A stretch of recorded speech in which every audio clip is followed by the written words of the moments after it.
Okay. మీరు white stone చూస్తారు. కానీ తాజ్ మహల్‌ని రెండో కోణంలో చూసే వాళ్ళకే ఇది మ్యాటర్ అర్థమవుతుంది. ఎందుకంటే మీరు ఎన్ని సార్లు తాజ్ మహల్‌కి వెళ్ళినా మీకు అనవసరం.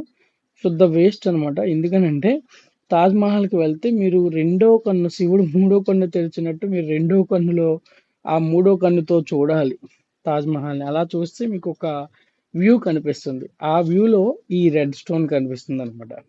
ఈ రెడ్ స్టోన్ కనిపించేటట్టు మీరు చూస్తేనే మీరు అక్కడికి వెళ్ళినట్టు, అక్కడికి వెళ్ళడానికి వెళ్ళినందుకు వర్త్ అవుతుంది. అదర్‌వైజ్ అవ్వదు. అండ్ యాక్చువల్లీ నేను ఒక విషయం చెప్పడం మర్చిపోయాను. ఈ పర్సన్ ఉన్నారు కదా!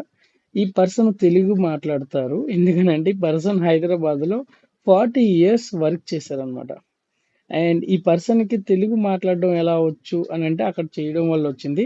నాకెలా పరిచయం అయ్యారంటే నేను ఒక కాఫీ షాప్ దగ్గర కాఫీ తాగుతుంటే నేను సమ్ తెలుగు పర్సన్